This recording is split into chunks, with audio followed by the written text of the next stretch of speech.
કાકા હા ગણપતિ વિસર્જન માં ગયેલા? હા મને તો બહુ મને પેલું બહુ ગમી ગયું. શું? બહુ ક્રિએટિવ છે આ વખતે બધા લોકો. કેમ? પેલું ખબર જૂનું પેલું યાદ છે 1 2 3 4 ગણપતિ નો જય જયકાર, હા પછી 5 6 7 8 ગણપતિ અમારે સાથ, હા હા. એ બધું તો હવે નહીં બોલતા. કેમ બોલે છે ને? ના નવું જુદું જુદું આવ્યું છે. એમ શું આવ્યું? તપેલીમાં શીરો ગણપતિ બાપ્પા હીરો એવું. તો આ ગરમા ગરમ ગોટા ગણપતિ બાપ્પા મોટા, ગલી ગલીમાં ઉંદર ગણપતિ બાપ્પા સુંદર. અલા શું વાત કર? બરાબર. એક તો મને બહુ ગમી ગયું. શું? ચાઇના હોય કે કોરિયા ગણપતિ બાપ્પા મોરિયા. અલા આવું તો હોય પણ. છે આવું બોલે બધા. કેમ? પછી કે સેવ જલેબી ના ફાફડા ગણપતિ બાપ્પા આપડા. બધા પ્રાસાદ બેસાડે. તે તો એવું ને પંખો ફરે ઉપર ગણપતિ બાપ્પા સુપર. નોકિયા હોય કે Samsung Ganpati Bappa handsome. Twinkle twinkle little star Ganpati Bappa superstar. એ તો છે જ વળી.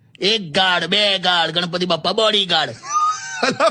મજા આવી ગઈ. મને આ બધું મેં માઇક લઈ લીધેલું. હું શું વાત કરો? આખું લિસ્ટ આપેલું મને કે બોલ્યા કરો. પેકેટમાં તો ચિંગમ ગણપતિ બાપ્પા સિંગમ એવું બધું.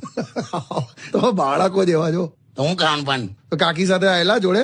ના લાવે એ તો રિક્ષામાં. આમાં શું છે ગણપતિના તહેવારમાં એને લઈને જવાય જ નહીં. કેમ? રિક્ષામાં બેઠી હતી લોકો એના ઉપર કંકુ ચોખા નાખ્યા. હે? એકદમ મને કે તમે કેટલા દિવસથી બેસાડ્યા? મેં કીધું વિચારીને બોલ. આખા જિંદગી માટે બેહાડી છે મેં.